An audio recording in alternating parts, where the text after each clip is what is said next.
Dapat, matuto kayong sumigaw, lumaban. Gamit ang ating mga pumanga. Huwag tayong matakot dyan sa mga politiko.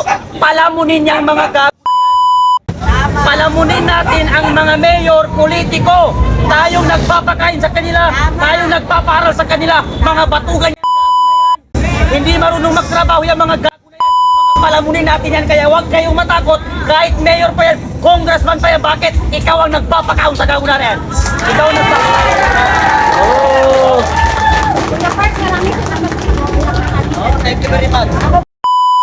Kung tutusin, ano ang pakinabang ng mga mamayang Pilipino sa impeachment ng ating VP Sara Duterte? Pangalawa, kung tutusin, ito ay clear sa Komisyon ng Audit. Bakit kailangan unahin yung impeachment na wala namang pakinabang para sa ating mamayan at bayan? Excuse. Ang mas dapat nilang unahin, sa totoo lang, yung usapin ng Ghost Project Flood Control. Kasi kung tutusin yan, ay malaking pera ang involved dyan, at yan ay pera ng bayan. Pera ng taong mamayan na hindi nagamit sa tamang proyekto, kaya tayo ngayon ay lubog sa pagbaha. Nasayang ang pondo para sa proyekto. Bakit hindi yan ang unahin? Bakit ba pinagpipilitan nila ang impeachment ni VP Sara Duterte? Masyado yatang one-sided ang nangyayari. Ngayon, kung talagang gusto nilang impeachment si Sara Duterte, si VP Sara Duterte, at ang grounds nila ay confidential fund o intelligence fund, di lahat sila imbestigahan, lahat sila impeach, kasi lahat naman sila may pondo. Ang tanong, yung kay VP Sara Duterte na confidential fund, clear by the Commission on Audit. Sila, yung mga confidential fund ba nila, na-imbestigahan ba yan? Na-open ba yan para sa mga mayan? Wala. Hindi na pag-uusapan. Pero meron silang confidential fund. Ang tanong, nasaan yung ginastos nila sa confidential fund? Sige nga. Dapat, kung tutusin, talagang pinipersonal lang nila, pinupolitika lang nila si VP Sara Duterte. Natatakot sila kay VP Sara Duterte sa on 2028 election, national election. Kaya gusto nila impeach ito para mawala na sa serbisyo o mawala sa gobyerno, wala na silang problema. Yun lang yun, kulay politika. Tigilan na nila yung impeachment kay VP Sara Duterte. Unahin nila ang tunay na problema ng ating bansa at ng mga mamayang Pilipino. Brother, yung tungkol naman sa impeachment ni Bongbong Marcos. Yan ang magandang pag-usapan kung tutuusin. Ang gandang tanong yan, kaibigan. Thank you for your question. Yan ang dapat pinag-uusapan. Yung impeachment ni President BBM. Kasi yan talaga meron talagang issue. At wala pang clear. Kahit yung drug testing, hair follicle, hindi pa siya sumasalang. Kaya kung tutusin, siya ang dapat na imbestigahan o dapat magkaroon ng impeachment file para pasinungalingan kung ano man yung paratang tungkol sa kanya. Siya ang dapat. Ngayon, ang tanong, dapat, sino ba mag-i-impeach sa kanya? Kasi, ano yan, nasa administrasyon ngayon. Sino ang maglalakas ng loob na mag-impeach? Si Congressman Erice daw mag-impeach daw, magpapasa ng impeachment ni Si Congressman Erice. Saka maliban kay Erice, meron daw mga grupo rin daw na magsasampa ng impeachment kay Marcos. O siguro dahil nga nakikita nila na match na maimbestigahan o ma-impeach itong si PBBM, si Pangulong BBM, magsasampa nga sila. Ay karapatan naman ng bawat mamayang Pilipino yan. Kung meron naman talagang anomalyang nakikita o mismanagement sa ating gobyerno, o katulad ng betrayal of public trust, more corruption, talagang masasalang sa impeachment. Yun nga lang, kung sino ang mag-i-impeach o magsasampa ng impeachment, dapat may paninindigan sila. Hindi yung ningas pugod. Magsasampa pero hindi naman itutuloy pagka nagkaroon na ng mga under the table. Dapat panindigan. Laban kasi nila, laban din ng bayan. Patunayan na lang nila. At salamat kung meron mang ganong magaganap, to be fair and square lang. Yung bagong issue ngayon, brother, yung tungkol doon sa mga pag-iingay ni Congressman Libiste, ano masasabi mo? Ang masasabi ko doon, tungkol naman sa pag-iingay ni Congressman Libiste, karapatan niya yon. Unang-una yun sa Cabral Files. Ito sa totoo lang, hindi ito piniwersang kunin. Ito ay kusang loob na ibinigay ni Secretary Cabral kay Congressman Libiste. Dahil kung ako, for my own opinion, hindi patay si Secretary Cabral. Buhay ito. Kaya for the last moment of her duty sa gobyerno, ginawa niyang ibigay itong Cabral Files para kahit papano ay mabawasan ang kanyang konsensya na maibulalas ang katotohanan kahit siya'y patay-patayan na. Kasi actually ito, sa aking opinion ito hindi naman ko sinasabing ito nga yung nangyayari. Lahat naman tayo may karapatang magsabi ng ating mga opinion. At ang opinion, hindi naman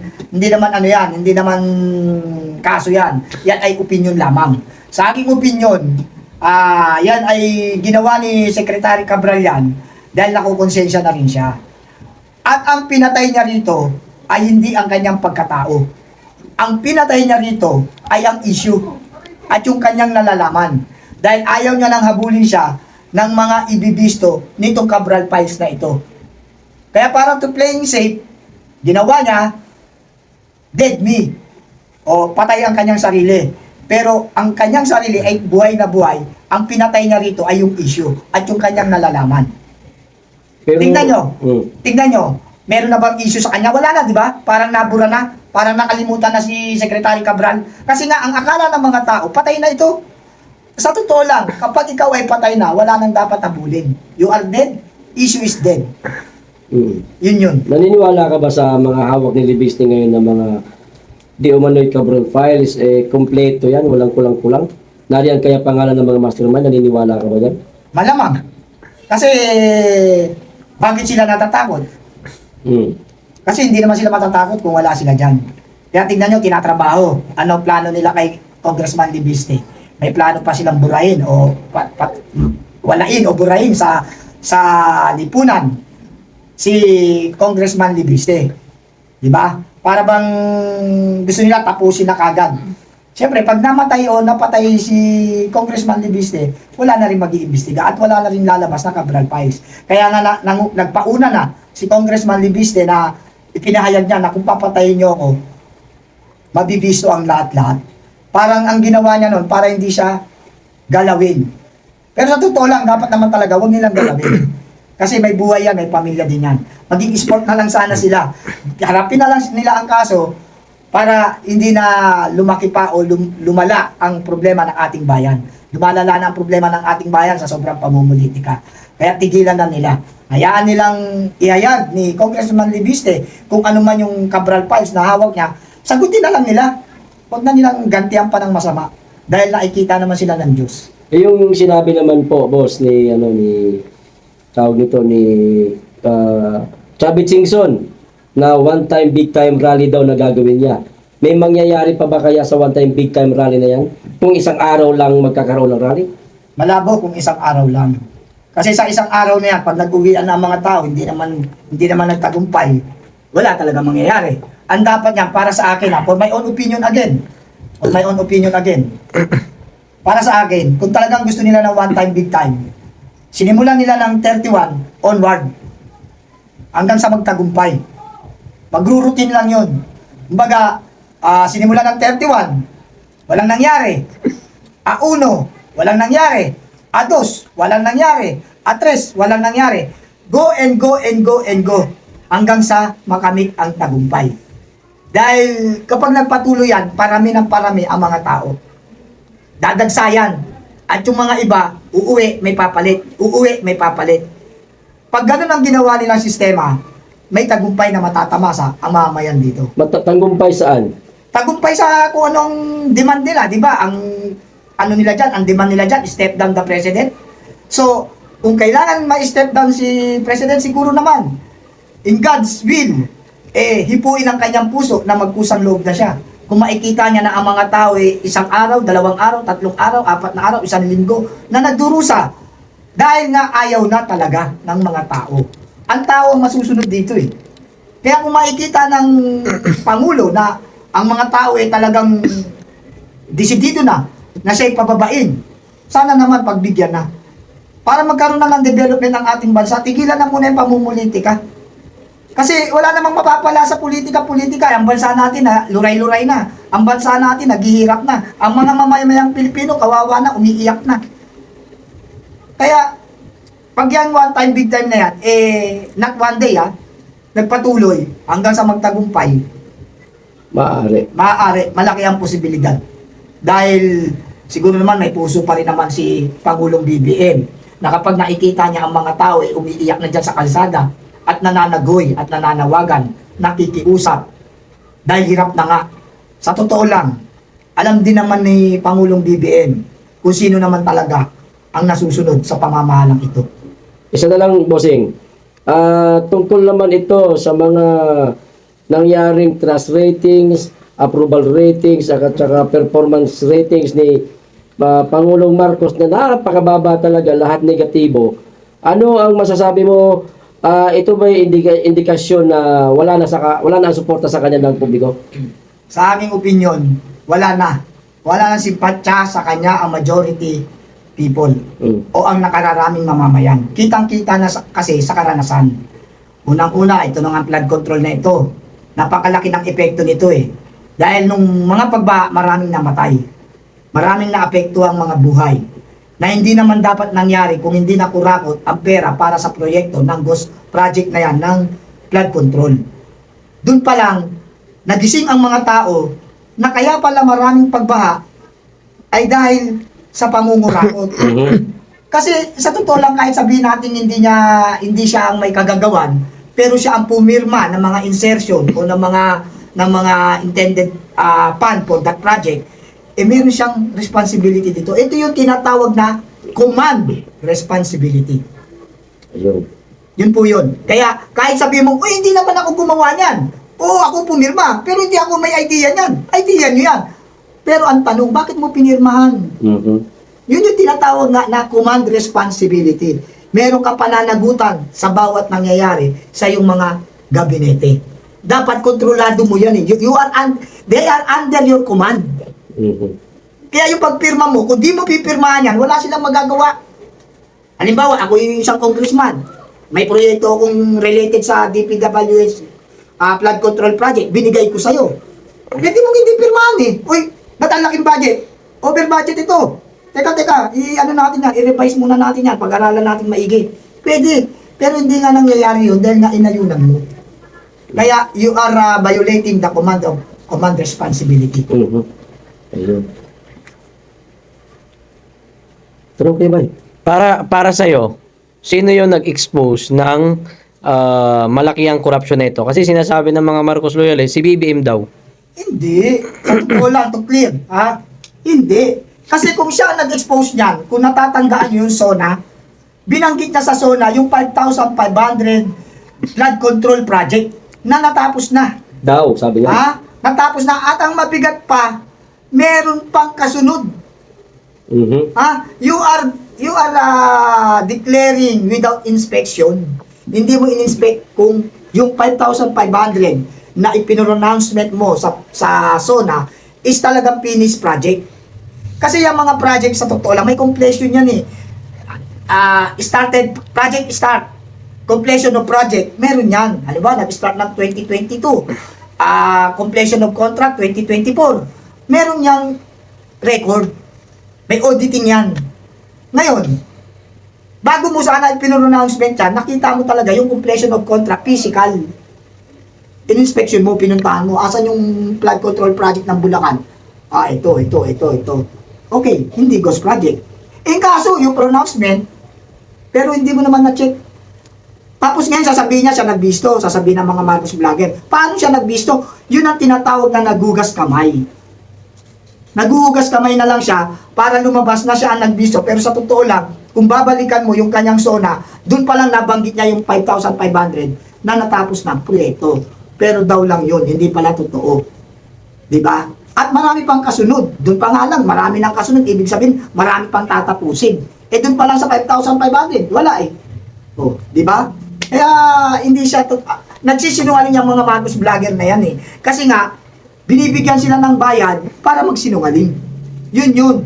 Nililinis nila ng pilit ang gobyerno o ang pamamahalang ito dahil binabayaran sila. Isang Mustang, isang condominium, o isang mga ginto-ginto, ang dami, di ba? Kaya, yun ang dahilan para sila ay magsinungaling. Bayad kasi. So para sa'yo, sino ang nag-expose ng mga malakihang corruption na nangyari ngayon sa bansa natin? Ang nag-expose yan, sa totoo lang, ang God. Alam mo kung bakit? Ha? Para sa kalamanan ng lahat. Hindi natin malalaman na maraming ghost project kung walang pagbaha. Nasunod-sunod. Ang normal naman ang pagbaha. Kaya lang itong nangyari na ito, kakaiba. Bakit ko nasabi? Nationwide. Halos yung mga dating hindi binabaha, binaha na. Halos lahat ng mga probinsya na hindi naman dating binabaha, binaha na rin. Doon natuklasan na mayroong ghost project. Kasi nga, nawala yung flood control. Di ba? May flood control project, pero walang proyekto, may pondo. Kaya, ang nagbisog totoo talaga, ang Diyos. May ginamit siyang instrumento. Hindi si Kaya nga, BBM. Hindi si BBM. Malabong si BBM. To clear, hindi po si BBM ang nagbisto niyan. Kasi kung kayong matalinong Pilipino, nakapanood kayo ng SONA ng ating Pangulong BBM, malalaman na binanggit niya na may finished project na 5,500. Kapag sinabing finished project, yung pondo napunta doon sa 5,500. Ang problema, walang napuntahan dahil nandun sa mali-maleta. So, sa madaling salita, yung ginawa na yun ni BBM na kunwari, expose sa mga anomalya sa flood control, parang hugas kamay lang yun. Hugas kamay lang yun. Kumbaga, para lang ma-divert yung pananaw ng tao, kasi ang tao matatalino na. Katulad ko, napanood ko yung SONA. Pinagyabang niya yun, sinabi niya yun. Kasi ang SONA, State of the Nation Address. Ibig sabihin, ang kalagayan ng ating bansa, nung time na pinamahalaan niya at sa kasalukuyan, yung mga proyektong gagawin at nagawa na. Iyayabang mo yun ididiga mo yun. Ito, from 2022, I'm a President of the Philippines. Ito ang nasimulan kong mga proyekto at ito ang mga natapos ko. Kaya na-include yung 5,500 flood control project na hindi natin alam, wala pala yun. Salita lang pala, pero wala talagang physical na proyekto, pero may physical na pera. Kaya na-consider itong ghost project, flood control ghost project.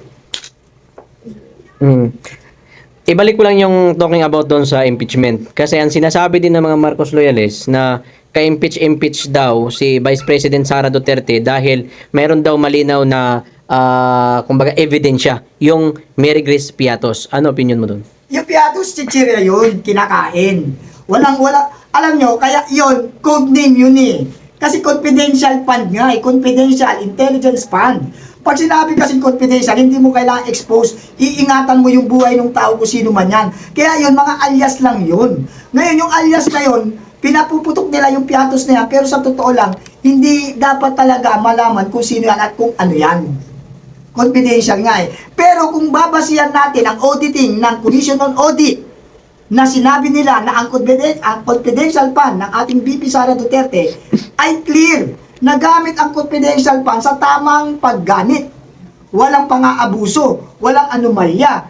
Kaya yun ang mas paniwalaan natin kaysa dyan sa mga nagsasabing mga vloggers na yan na nagsasabi na ka-impeach. Paano masasabing ka-impeach? Commission on Audit na nga ang nagsabi. Accountant ba yung mga Marcos vlogger na yan? Sila ba? Ito ang tanong ko sa mga Marcos vlogger. For your information, wala kayong karapatang magsabi ng ganyan kung wala kayong personal knowledge. Be responsible naman kayong mga Marcos vlogger. Kasi, kung wala kayong personal knowledge, wala kayong karapatang magayag, naka-impeach yung kay VP Sara Duterte. Bakit ko nasabi? Meron ba kayong nakitang mga black and white o dokumento na magpapatunay naka-impeach na? Di ba wala? Hearsay lang kayo. Sinasabi nyo lang yan dahil that is part of your job to belie. Para magsinungaling. Kasi hindi kayo babayaran kapag hindi kayo nagsinungaling. Yun ang purpose and motives why you are paying. Kayong mga Marcos vlogger, sinasabi nyo ka-impeach kasi nga, Marcos vlogger kayo Natural, sasabihin nyo. Pero kung lalagay natin sa legality by document, ano ang alam nyo? Sa korte, if you are no personal knowledge, you are not entitled to be a witness. Wala kang karapatang tumistigo kung wala kang nalalamang personal. Yun po yun. Kaya, I will consider the Marcos vloggers telling a lie. Bayad. Sir, anong ano mo doon? Opinion mo doon na kahapon lamang ay nagsampa ng reklamong libel itong si Congressman Libiste kay Attorney Claire Castro. Na Nagsampa siya ng kasong libel kay Attorney Claire Castro. si Castro ang sinampahan niya. Oo, sinampahan ni Congressman Libiste. Anong grounds? Bakit considered na Yun daw yung mga paninira sa niya, talking about doon sa solar niya. Oo naman, karapatan ni Congressman Libis din na magsampa ng kaso. Kasi, yan nga yung sinasabi ko na kapag wala kang personal knowledge, wala kang karapatang maghayag sa madla o sa public kung ano yung pinapahayag mo kasi lalabas na paninirang puri yan. Or cyber na nga, cyber libel, lalabas na libelous ang kaso. Kaya yung ginawa ni Congressman Libiste is karapatan niya yun. Dahil may grounds. Dahil nga, unang-una, ano ba nalalaman ni Claire Castro regarding dun sa solar na business nitong tao, ni Congressman Libiste. Kaya, sinampahan niya ng kaso yan. Dahil nga, para mapatunayan na yung mga pahayag ni Claire Castro ay isang kasinungalingan o hearsay lamang. Wala sa personal knowledge kasi. Sa taong ito, 2026, maraming maaaring mangyari. Yung nakarang taon naman, 2025, nasaksihan natin lahat ng mga nangyari sa bansa. Tama. Kung merong mga magandang mangyayari sa bansa itong taong 2026 na ito, ano yun? Para sa iyo. Para sa akin, for my own opinion and will, yung kagustuhan ko at saka yung opinion ko. Ang isa sa pinakamagandang mangyayari sa 2026, dalawa. Sana. Dalawa. We hope, in God's will, dalawa. Sana mangyari, ano? Oo, sana mangyari. Unang-una dyan, yung pagpapauwi sa ating best president, Yo. Rodrigo Roa Duterte. Mhm. Sana mapauwi na yan at wala nang maging hadlang. Hindi man mapauwi ng administrasyon, mapapauwi yan ng mga mamayang Pilipino. Bakit ko nasabi? Meron na po tayong ginagawa ngayong signature campaign. 1 million signature campaign for immediate releasing our best president, Rodrigo Roa Duterte. Yan ang isang karapatan natin na kapag naka 1 million, isasabit sa Supreme Court yan. Pag nasabit sa Supreme Court yan, maipapadala yan sa ICC na ang mga mamayang Pilipino na 1 million ay naghahangad at nananangis na mapauwi na ang best president ng bansang Pilipinas na si Rodrigo Roa Duterte. Yan po ang isa na gusto kong mangyari sa 2026 na maganda. At ang pangalawang magandang gusto kong mangyari ay ang maging Pangulo na ang ating VP Sara Duterte. I mean to say, dapat para wala ng gulo, para sa kapayapaan ng bansang Pilipinas, it's better to step down, PBBM. Yun po. Kasi siguro naman napansin nyo nung 1986, EDSA Revolution. Nung mangyari yun, nung makita na ni Pangulong, nung kanyang ama, ni Pangulong Ferdinand Emmanuel Ideralin Marcos, na magkakapatayan na ang Pilipino sa Pilipino, inavoid niya ito. Kusa na siyang umalis. Hindi man siya bumaba, umalis siya. Kasi, kumbaga, para iligtas na ang sambayan ng Pilipino. Bagamat sinusuhulan siya o sinusulsulan siya ni General Fabian Ber, yung dati niyang chief of staff, na naghayag sa kanya na tirahin na ang mga Pilipino na yan para mapasok na yung para hindi mapasok yung Malacanang. Banata na. Doon pa lang sa EDSA, magkakapatayan ang Pilipino sa Pilipino. Iniwasan ito ng kanyang ama. Ang ginawa ng kanyang ama, wise decision making. Kesa magpatayan ang mga kapwa Pilipino, aalis ako. Bumaba siya. Umalis siya. Kaya nagkaroon ng kapangyarihan si Cory Aquino na maging Pangulo. Dahil sa nangyari na yung EDSA Revolution. Yun po ang katotohanan. Kaya kung para sa akin, sana naman, it's better to step down, PBBM, at ibigay niya ang kapangyarihan o ang ibigay niya ang pamamahala sa pangalawang Pangulo. Dahil yan naman po ay ating as per Constitution. Babalik tayo ng kaunti dun sa kami naman signature campaign. Nasabi niyo po kanina na kinakailangan lang ng 1 milyong pirma ng ating mga kababayan para makalaya ang dating Pangulong Duterte. Ito po ba mayroong pronouncement ang Korte Suprema na kapag nagawa yan sinisigurado nilang mapapauwi nila ang dating Pangulong Duterte sa ating bansa? Sinisigurado ba yan? Nagbigay ba ng pronouncement dyan ang Korte Suprema? Walang pronouncement ang Supreme Court. Ayun. Pero walang pronouncement. Yan ay paggalaw ng mga mamayang Pilipino. Hindi lang maisog. Dahil ang mga pumirma dyan, hindi maisog. Correct. Oh. Ha? For clarification, hindi po pronouncement ito ng Supreme Court at hindi rin numiling ang Supreme Court na gawin yan. Yan ay kusang loob ng mga mamayang Pilipino. Nakiusap ang mga mamayang Pilipino kung ano ang dapat nating gawin para mapauwi ang ating magaling na Pangulo o dating Pangulo, Rodrigo Roa Duterte. Ngayon, bilang ang maisog ay isa sa mga sumusuporta sa ating dating Pangulong Duterte at nagmamahal din sa ating bayan at mamayan, nag-initiate sila, even without fund. Wala po nagpondo dyan. Kanya-kanyang kontribusyon. Kung ano may tutulong mo, tutulong. Para maipalaganap na yung 1 million signature campaign. Yan naman ay ating inisyatibo lamang para ipaalam sa International Criminal Court na ang mga mamayang Pilipino, actually, sosobra sa 1 million yan eh. Kaya lang natin binibigyan ng figure para meron tayong statement. Meron tayong pahayag. Kasi hindi naman natin pwedeng sabihin na 1 million and a half. Hindi natin pwedeng sabihin ganun. 2 million and a half o 2 million. Hindi naman natin pwedeng sabihin. Kumbaga, pinaka-standard natin is 1 million. Pero sa totoo lang, sa aking nakikita, dahil nakasama na rin tayo dyan sa mga ganyan, nakita natin kung paano magmahal ang mga mamayang Pilipino. Hindi sila nagmamahal sa Duterte sa bansang Pilipinas. Dahil alam nila na ang Pangulong Duterte dati ay talagang minahal at pinagmalasakitan ang bansang Pilipinas. Kaya nga ang title niyan, Tay, Kami Naman. So, ang ibig sabihin po nito, boss, nagbabakasakali lang ang mga Pilipino na sa pamamagitan ng napakaraming pirma na yan, mapapauwi ang ating dating Pangulong Duterte. Parang ganun po ba? Yes, kasi meron tayong, kumbaga, meron tayong ipinapakitang effort o pagmamalasakit o pagmamahal sa ating dating Pangulo na tinutumbasan lang natin. Binabalik natin kung ano yung nagawa niyang kabutihan, tayo naman.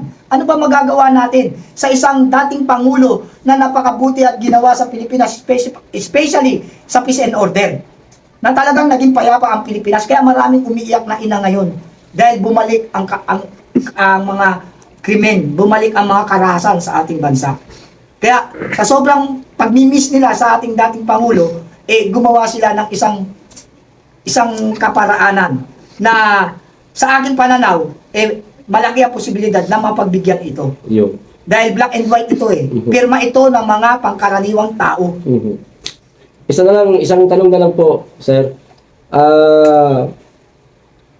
Ano ang hinahanap mo sa administrasyong Marcos na hindi kayang tapatan ang Yan po ang gusto nilang maalis doon. Kami po naninindigan kami na dahil ito sa politika. Dahil kung hindi naman siguro ako tumakbong alkalde na nusod ang Pasay, siguro naman hindi niya ito gagalawin. Pero kami po, at katulad sinasabi ko sa inyo, hindi po kami namumulitika. Karapatan lang po ng bawat isang ating pinaglalaban. Ayan po mga kababayan ang sinain ng ating Mayora, si Mami Wawi, na sana po tayo po ay kasama sa mananawagan sa ating nanunungkulan dito po sa bayan ng Pasay, na sana po hindi lang po isang pamilya ang nagugutom, maraming pamilya po ang nagugutom sa pagsara po nitong Wawi Market. At tayo po ay nananawagan, sana pagbigyan ang kanilang hiling. Huwag na po natin titingnan si Mami Wawi, titingnan na po natin ang ating mga kababayan na dito po naghahanap buhay sa Wawi Market. Mami, ano pa po ang mga sasabihin ninyo para po sa ating mga... On behalf of Wawi Market Management, si Ate Baby po, at 10 pamilya, at ako na rin po, ay kami nananawagan kay Mayora Emi Calixto Rubiano. Nais ko maramdaman yung sinasabi mo, tweet na nakikita mo, nakakausap mo, at tapat ko kayong pinaglilingkuran at nagmamahal. Asaan po ang tapat yung pinaglilingkuran ng mga Pasayenyo? Nasaan po yung sinasabi nyong nagmamahal sa inyo? Sana po wala ng politika. Buksan niyo po ang Wawi Market. Hindi alang-alang kay Wawi Manguera. Alang-alang po sa mahigit kulang-kulang na 500 manggagawa, tindera, tindero, na tinanggalan nyo na ngayong araw na to ay 30 araw na ngayon. Kami po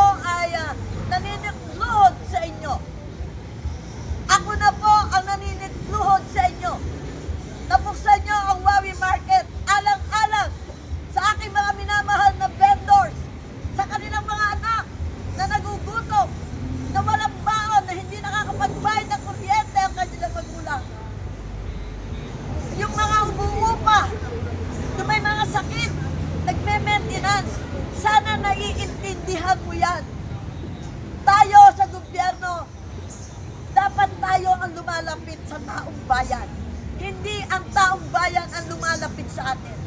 Obligasyon natin bilang nanunungkulan at inupo at hinala ng taong bayan, ipakita natin sa kanila na tayo ay karapat-dapat sa posisyon na pinagkatiwala sa atin. Walang mali at wala rin tama. Ang mahalaga, ang puso mo bilang ina ng lungsod ng Pasay. Buksan mo ang iyong puso. Tingnan mo ang iyong kapaligiran. Masaya ka ba? May mga bata na nagugutom, na mga tindera dito ay nakikipaglaban. Kung man marinig mo ang kanilang mga boses na mayora, parang awa nyo na, buksan nyo na po ang Wawi Market. Hindi po ba yan ang kanilang sigaw? Hindi po ba yan ang kanilang pakiusap sa inyo? Nasaan ang puso mo? Hindi ka ba nakikinig? Ang nais mo ba ay maghiganti sa isang maliit na tao? Ang lahat po ay may karapatang lumaban. Ang lahat po ay may karapatang lumahok sa isang posisyon na nais nating puntahan. Sana po ang buong pamilya ng Calixto, alam ko po sa year 2028, kailangan nyo rin po ang boto ng mga sambayanang Pasayeño. Sana po malaman nyo, pag panahon po ng eleksyon, kayo po'y bumababa at kayo'y nakikiusap. Pero ngayon, dahil hindi nyo po sila kailangan, nalilimutan mo ang iyong sinumpaan. Nanumpang tayo sa batas ng tao at sa batas ng Diyos na tayo ay magiging mabuti manunungkulan. Yan lang po ang aming pakiusap sa inyo. Maawa kayo sa mga tindera-tindero at manggagawang Pasayeño na umaasa po sa Wawi Market. Sana po isang araw mamulat ka. Sana po isang araw magising ka. Na tama, obligasyon ko na ayusin ang buhay ng bawat isang nasasakupan ko. Sana po magising na ang pamilya Calixto. Kayo na po ang naandyan. Nasa inyo ang Liga President, nasa inyo ang Kasual, nasa inyo ang Congressman, nasa inyo ang Vice Mayor, naandyan ang Mayor. Hindi pa kayo masaya? 5 na kayo nakaupo? Kulang pa? Magagalit pa kayo sa akin? Wala ba po akong karapatan? Lalabanan kayo? Kahit sino may karapatan lumaban. Kahit kanya-kanya tayong prinsipyo at paninindigan. Ako'y tumitindig sa pagmamahal ko sa mga taga-Pasay. Mamamatay ako na ang buhay ko ay nakaalang at alang-alang sa minamahal kong Pasayeño. Inahandog ko ang buhay ko para sa kanila. Buhay tayo, hindi naman gana. Salamat po. Maraming po salamat. Maraming salamat po sa pag-conduct ng aming interview. Ayan po mga kababayan, narinig po natin ang hinaing ni Mami Wawi Manguera sa pagpapasara po nitong Wawi Market. At ito po si Ate Weng ng Margo TV Broadcasting Network. Maraming salamat. Serbisyong totoo dahil isang puso.